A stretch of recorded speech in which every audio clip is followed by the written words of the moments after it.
నమస్తే అమ్మా. నమస్తే అమ్మా. అమ్మా, ఉమ్, సాయంత్రం పూట ఉమ్. మనం ఇవ్వకూడని వస్తువులంటూ ఏమన్నా ఉంటాయమ్మా? దీపం పెట్టిన తర్వాత సాధారణంగా తెచ్చుకోనివి ఉంటాయి, ఇవ్వకూడనివి కూడా ఉంటాయి. మ్హూ. ఎందుకంటే ఒక దీపం పెట్టాము అంటే సాధారణంగా సాయంత్రం అంటే మన ఉద్దేశంలో సూర్యాస్తమయం. అంతే. అది 5:30కి అయ్యే రోజులు కొన్ని ఉంటాయి, 6:30 పావుదొక్కు వేడికి అయ్యే రోజులు కొన్ని ఉంటాయి. అంటే శీతాకాలం వేసవి కాలం తేడాల్లో అది మనకి లెక్క అదనమాట. అలాంటి సమయంలో కొన్ని రకాలైనటువంటి ఇంటికి తెచ్చుకోము. అదేవిధంగా కొన్ని వస్తువులు బయట ఇవ్వం. మ్. సాధారణంగా కుంకుమ, పసుపు, ఉప్పు మొదలైనటువంటివి దీపాలు పెట్టిన తర్వాత ఇంట్లోంచి ఇవ్వరు. మ్. ఎక్కువ మంది డబ్బు కూడా ఇవ్వరండి దీపం పెట్టాక. పెట్టాక. కానీ ఈ రోజుల్లో అది పెద్ద పట్టించుకోవటంలా మనం. మరి ఇంట్లో నుంచి గుమ్మం దాటి మన ఇంటికి ఎవరన్నా వస్తే ఇవ్వడం గురించి అటుంచి మ్. బయటికెళ్ళి కొనుక్కు తెచ్చుకునేదే సాయంత్రాలు అవుతోంది మనకి. బాగా చెప్పారమ్మా. మ్. అందువల్ల అది ఖర్చు పెట్టకూడదు అన్న సంగతి దగ్గరికి మనం లెక్క పెట్టుకున్నట్టయితే చెప్పలేం. కానీ మామూలుగా ఇంట్లో ఉంటే మాత్రం సాధారణంగా ఇలాంటి వస్తువులు కొన్ని ఇవ్వరు. మ్. అలాగే ఆ, పెరుగు కూడా సాయంత్రం అయ్యాక ఇవ్వరు మ్హూ. కొన్ని ప్రాంతాల్లో. మ్. మ్. అంటే ఏవైతే ఆ, మన ఇంటికి శుభం అనుకుంటామో అవి ఇవ్వరు. అవే కాకుండా ఏవైతే శనికారకం అనుకుంటామో అవి కూడా ఇవ్వరు. అంటే ఇనప వస్తువులు, ఉప్పు, బెల్లం ఇట్లాంటివన్నీ దీపం పెట్టాక ఇవ్వడానికి ఇష్టపడరు. తర్వాత అట్లాగే గాజులు మ్. ఇట్లాంటివి.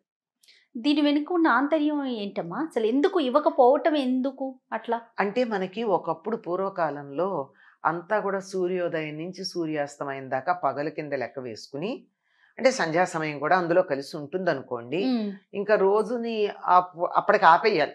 సూర్యాస్తమయం అయిందంటే అయిందంటే ఆ ఇంకా రోజు రోజు ఇంకా. అయిపోయింది, ఈ విశ్రాంతికి పెడతాము అని. మ్. ఇప్పుడు కాలం మారిపోయింది కదమ్మా. ఇప్పుడు అట్లా ఎక్కడుంటోంది? రోజు మొదలయ్యేదే మామూలు వాళ్ళకి పొద్దున 10ంటికి మొదలవుతోంది. కొన్ని మా, బహుళ జాతి సంస్థల్లో పనిచేసే వాళ్ళకి మధ్యాహ్నం 2ంటికి మొదలయ్యే వాళ్ళు, సాయంత్రం 8ంటికి మొదలయ్యే వాళ్ళు ఉన్నారు. అవునవును. మరి అట్లాంటి వాళ్ళ విషయానికి వస్తే ప్రత్యేకంగా వీటిని గురించి మాట్లాడలేం. కానీ మామూలుగా అలాంటి వాళ్ళని పక్కకు పెట్టినట్టయితే ఎప్పుడూ కూడా ఒక నియమం ఏదైతే ఉందో దానికి అపవాదం కూడా ఉంది. అంటే exemption. Hmm. Every rule has its own exemption. Yes. Exemption లేని రూల్ ఏదన్నా ఉందంటే ఇది ఒకటే.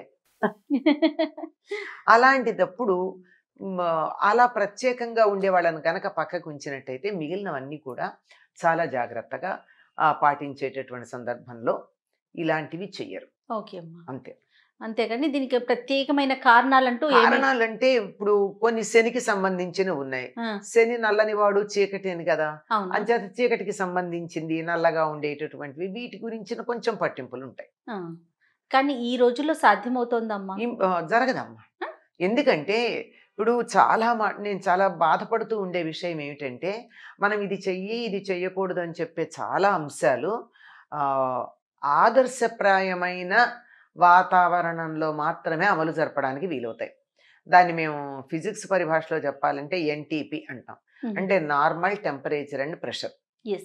దేని గురించన్నా మాట్లాడుతూ ఉంటే ఒక లోహం యొక్క లక్షణం గురించి మాట్లాడుతూ ఉంటే ఎట్ ఎన్టీపీ లేదా చెప్తారు. అంటే మామూలు వాతావరణంలో మామూలు వేడిమి, మామూలు వాతావరణ పీడనం ఉన్నప్పుడు ఇట్లా ఉంటుంది అని. అదే వేసవికాలం అనుకోండి ఏమవుతుంది? దానికి వేరే లక్షణం మారిపోతుంది. మారిపోతుంది కదా. ఉదాహరణకి మనకి రైలు పట్టాలు ఉన్నాయి. అమ్మ. రైలు పట్టాలు ఇంత దూరంలో పెడతారు. మ్. ఒకదానికి ఇంత దూరం ఉంటుంది. ఎందుకు? చిన్నప్పుడు మాకు అర్థమయ్యేది కాదు. మ్. ఎందుకు అంటే వేసవి కాలంలో ఎండకి రైలు పట్టాలు దగ్గర. ఇలా వ్యాకోచిస్తే దగ్గరికి వస్తాయి. ఇలా దగ్గరగా పెట్టామనుకోండి ఇలా ఒకదాని ఎక్కుతాయి, మీద ఒకటి రైలు పడిపోతుంది. అందుకని ఆ మాత్రం దూరాన్ని వాళ్ళు మెయింటైన్ ఉంచేవాళ్ళు. చేస్తారా? అందుకని వీటన్నింటి గురించి చదివేటప్పుడు ఏం చెప్తారు అంటే మామూలుగా ఫిజిక్స్లో ఎన్టీపీ అని చెప్తారు. అంటే నార్మల్ టెంపరేచర్ అండ్ ప్రెషర్ ఆ. సర్వసామాన్యంగా ఉండేది. కానీ సర్వసామాన్యంగా లేని సందర్భాలన్నీ కూడా వాటితో పాటు చెప్పాలి అనేటప్పటికీ ఎంత ఇబ్బంది అవుతుందమ్మా. అవునవును చాలా రకాలు ఇట్లా చేయడానికి వీలే లేదు అంటాము. అంటాం. అమ్మో శని వచ్చేస్తుంది, అమ్మో ఇంట్లో లక్ష్మి వెళ్ళిపోతుంది. ఎంత ప్రమాదకరం అమ్మా. ఆ, అందువల్ల ఇవి సామాన్యంగా పాటించాల్సిన నియమాలు, మళ్ళీ ప్రత్యేకంగా పాటించే నియమాలు ఉంటాయి. ఈ సామాన్య నియమాలు చెప్పిన వాళ్ళంతా ప్రత్యేక నియమాలు చెప్పకపోతే ప్రస్తుతం ఉన్న పరిస్థితుల్లో అనేక రకాలైనటువంటి సమస్యలని ఎదుర్కోవాల్సిన అవసరం వస్తుంది. అమ్మ మీరు చెప్పండి వ్యక్తిగతంగా. ఉమ్. ఇప్పుడు పెరుగు ఇవ్వకూడదు, గాజులు ఇవ్వకూడదు, ఇలాంటివి మనకి నిజంగా పాటించడానికి అవకాశాలు చాలా తక్కువ ఉన్నాయి ప్రస్తుతం. ఉమ్, కానీ అలా పాటించకపోతే ఉమ్. ఏమన్నా ఇబ్బందులు పడటానికి కూడా అవకాశం ఉందంటారా? అలా ప్రత్యేక- శాస్త్రంలో ఏమన్నా ఉందామా? ప్రత్యేకంగా లేదమ్మా. ఇవన్నీ కూడా మనం మన కల్పించుకున్నామేనా? అంటే మనసుకు సంబంధించినవి ఎక్కువ. ఉమ్, ఇమోషనల్ అంటామే, అట్లా అలవాటు పడిపోయి ఇంకా ఇంకా కొంతమంది మా ఇంట్లో ఇది చెయ్యమండి అని మా చెప్తారు. అంట ఏదంటే వాళ్ళ కుటుంబంలో ఎప్పుడో వరుసగా ఒకసారో రెండు సార్లు ఒకటి చేసినప్పుడు ఏదో ఇబ్బంది, కొంచెం కూడని పని జరిగింది అనుకోండి, హాని జరిగింది అనుకోండి, అది మాకు అలవాటు లేదండి, అచ్చిరా లేదండి అని చెప్తారు. అట్లా ఒక జాతి, ఒక పరిస్థితి, ఒక వాతావరణం, ఒక కాలం వీటిల్లో వచ్చేసాయి. ఒకప్పుడు ఎట్లా ఉండేదమ్మా, 8 ఏళ్ల లోపున పెళ్లి చేయకపోతే వెలేసేవారు కదా, అవును. ఉప్పు నిప్పు కూడా అప్పిచ్చేవారు కాదు.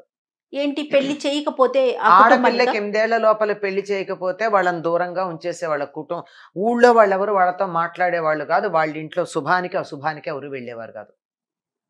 మహాపాపం చేశాడు 8 ఏళ్ల లోపల ఆడపిల్లకి పెళ్లి చేయలే. ఆ, అంత ఉండేది. తీవ్రంగా అంత ఉండేదమ్మా. తీవ్రంగా ఎంత, ఒక 70-80 ఏళ్ల క్రితం దాకా కూడా ఉంది. అంటే మరీ వెలేయకపోయినా ఆ, దూరంగా ఉంచటం అనేది ఉండేది. ఆ, అందుకే కదా అప్పుడు భారతదేశంలో శారదా చట్టం వచ్చిందని కంగారు పడిపోయి గోవాకి, మనకు అప్పటికి యానాం ఫ్రెంచి కాలనీగా ఉండేది, అవునవును. యానాం తీసుకెళ్లి పెళ్లిళ్ళు చేసేసేవారు. ఆహా. 3 నెలల పిల్లలకి, 4 నెలల పిల్లలకి. అంటే శారదా చట్టం వచ్చేస్తోంది. అంటే 18 ఏళ్ల వరకు ఆడపిల్లకి పెళ్లి చేయకూడదు అనేది శారదా యాక్ట్. ఆ, అది వచ్చేస్తోందని చెప్పి అది అమల్లోకి వచ్చాక 18 ఏళ్ల లోపు పిల్లకి పెళ్లి చేస్తే జైలు శిక్ష జైలు పడుతుంది. శిక్ష పడుతుందని పాపం అప్పటిదాకా 6 ఏళ్లకి 5 ఏళ్లకి పెళ్లి చేసేవాళ్ళు కాస్త 3 నెలలు 4 నెలల పిల్లలకు కూడా పెళ్లిళ్ళు చేసేసారు ఆడపిల్లలకి. ఆహా. యానాం పెళ్లి చేసేసుకున్నారు అంతే. అంత అట్లా ఉంటాయన్నమాట. అది ఆలోచన ఎలా విధానం. వచ్చింది, మనకు చాలా విషయాలు అలా ఉంటాయి. ఇంకొక మాట చెప్తాను, అమ్మా. ఇది మీరు అడిగిన ప్రశ్న కాకపోయినా చెప్పేది. మనం ఇల్లు చీకటి పడ్డాక ఇల్లు చిమ్మకూడదు అంటారు. ఎందుకు చిమ్మకూడదు? మనకి కనిపించదు కదా సరిగ్గానే నేను అనుకుంటాను. అంతే, అదే సరైనటువంటి విషయం. ఆ, ఆ. అదే సరైనటువంటి విషయం. ఆ చీకట్లో ఇప్పుడంటే మరి విద్యుత్ దీపాలు ఉన్నాయి, పూర్వకాలం ఉండేవి కాదు. ఇలా చిమ్ముకుంటూ వెడితే ఆ చీపుర్న ఆనుకుని ఎదురో ఉందనుకోండి కాళ్ళజర్రి, ఉమ్, ఉమ్. ఏ తేలో మండ్రగబ్బో ఉన్నాయి అనుకుందాం, ఇబ్బందే కదా. అందుకని వెలుగుండగానే, దీపం ఉండగానే ఇల్లు చక్కబెట్టుకోవాలన్న ఒక్క మాటను అనుసరించి వచ్చాయి ఇవన్నీను. ఉమ్. అంటే అప్పటి కాలమాన పరిస్థితులకు అనుగుణంగా. అనుగుణంగా ఎందుకంటేనమ్మా, అది ఆ, ఆ చీకట్లో కనపడదు. ఇప్పుడు ఇదివరకు రోజుల్లో చీపురు అనేది ఇంటి వెనకాలో ఎక్కడో పెట్టుకునేవాళ్ళు. ఇప్పుడు ఇంట్లోనే పెట్టుకునేవాళ్ళు, పెట్టుకుంటున్నాం కదా. పెట్టుకుంటున్నాము. ఆ తర్వాత కాలంలో దాన్ని కొంచెంగా అమెండ్మెంట్ ఆ రూల్కి వచ్చింది. ఏమిటి, అత్యవసరమై చిమ్మారు, పిల్లలు ఏదో పారబోసారు, ఆ, చిమ్ముతాం కదా, అయ్యయ్యో చిమ్మారా పర్వాలేదు, ఎత్తి చెత్త మాత్రం బయటేయకండి. అవునమ్మా, ఇది కూడా విన్నా నేను. ఇది ఎందుకంటే దాంట్లో ఏ విలువైన వస్తువు అన్నా పడిపోతే ఆ గుడ్డి దీపాల్లో ఏం కనిపించదు కనపడుతుంది, కదా అని. రేపు పొద్దున వెలుగులో వేయొచ్చు.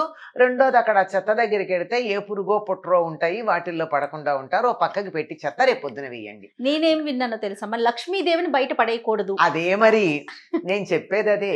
ఇలా చెబితే ఏం లేదు, నాకేం పర్వాలేదు, మా ఇల్లు అంతా బానే ఉందని మొదలు పెడతారు. అందుకని దాని ప్రతిదాన్ని మన వాళ్ళు ఎక్కడ పెట్టి చెప్తారు, లక్ష్మీదేవి అని ఒకటి, దరిద్ర దేవత వస్తుంది, లక్ష్మి పోతుంది, పుట్టింటి వారికి దరిద్రం, అది మేనమామకి దరిద్రం అని, మేనమామకి పుట్టింటికి దరిద్రం. దరిద్రం అని. మేనమామకు దరిద్రం అనగానే ఆడపిల్ల ఏం చేస్తుందమ్మో మా పుట్టిల్లు అంటుంది. ఆ మేనమామకి దరిద్రం అంటే కూడా తల్లి జాగ్రత్త పడుతుంది, పిల్ల చచ్చి. మేనమామలకి దరిద్రం అంటే తల్లి ఏం చేస్తుంది, ఆ, తన సోదరులకి ఏదన్నా ఇబ్బంది అవుతుందేమో జాగ్రత్త పడుతుంది. అవునవును. అందుకని ఇట్లా ఒకదానికి పెట్టి అది మనం అర్థం చేసుకుంటామా లేదో తెలీదు. ప్రతిదాన్ని నాన్ సెన్స్ అని పక్కకు పడేసే ఒక దుర్గుణం మనకు ఉంటుంది. అవును. అందుకని ఈ సెంటిమెంట్తో కలిపారు. Yes. ఆ. అట్లా ఉంటాయి. అది ఎమర్జెన్సీతో ఏమవుతుందమ్మా, ఇస్తే ప్రాణాపాయ పరిస్థితిలో ఉన్నారు, ఉమ్, బీపీ పడిపోయింది ఎవరికో, ఊహ పడిపోతున్నారు, మన ఇంటి ముందే ఉన్నారు, చెప్తున్నారు బీపీ పడిపోయిందండి లేవలేకపోతున్నారు అని. నేను ఉప్పు ఇవ్వకూడదు, చీకటి పడింది అంటే ప్రాణం పోతే ఎంత పాపం నీకు? అంతే కదమ్మా. చిటికెడు ఉప్పు తీసుకెళ్ళి వాళ్ళని పంచదార అవన్నీ కలుపుతాం అనుకోండి, అది ఇచ్చేస్తే అయిపోతుంది కదా. ఎస్. అందుకని ఇవన్నీ నేను చెప్పేవి ఇలాంటి వ్యవహారానికి సంబంధించినవన్నీ కూడా ఆదర్శప్రాయమైనటువంటి పరిస్థితుల కోసం పెట్టినటువంటివి. అంతేగాని మారడంలో తప్పు లేదు. తప్పులే, సందర్భాన్ని బట్టి దాన్ని మార్చుకోవాలి. నాన్సెన్స్ అని కొట్టేయద్దు. పెట్టడానికి వెనకాల ఒక కారణం ఉంది. అమ్మా, ఆ కారణం ఆ పరిస్థితులకు సరిపోయింది, మంచిదే కూడా అలా కొన్ని పాటించటం చాలా మంచిది పాటించటం. కానీ అవి చాదస్తంగా పాటించకూడదు, మూర్ఖంగా పాటించకూడదు. ఎంతవరకు తీసుకోవాలో అంతవరకే తీసుకోవాలి. ఆ విధంగానే దాన్ని మీరు అన్నారు ఇందాక లక్ష్మి అని, చెత్తని కూడా లక్ష్మిలా భావిస్తాం మనం. అది కూడా ప్రకృతే కదమ్మా చెత్త. ప్రకృతి అంతా అమ్మవారి యొక్క స్వరూపమే కదా, కనుక చెత్త కూడా అమ్మవారే. కాకపోతే దానికి పెట్టాల్సిన చోటు వేరుంది అంతే. ఏది ఎక్కడ పెట్టాలో అక్కడ తప్ప ఇంకో చోట ఉండకూడదన్నారే తప్ప, ఇక్కడ వాడద్దన్నారే తప్ప, అది పనికిరాందని అసహించుకునేదని కాదు. దేన్ని అసహించుకున్నా ఆ పరమాత్మను అసహించుకున్నట్టే. ఆ పరమాత్మ యొక్క వ్యక్త స్వరూపమే ప్రకృతి కనుక, ప్రకృతిలో ఉన్న ప్రతిదీ పరమాత్మ స్వరూపమే గనక చెత్త కూడా పరమాత్మే. అంతేనమ్మా, సందర్భానుసారం నడుచుకుంటూ వెళ్ళి కాస్త ఆలోచించాలి.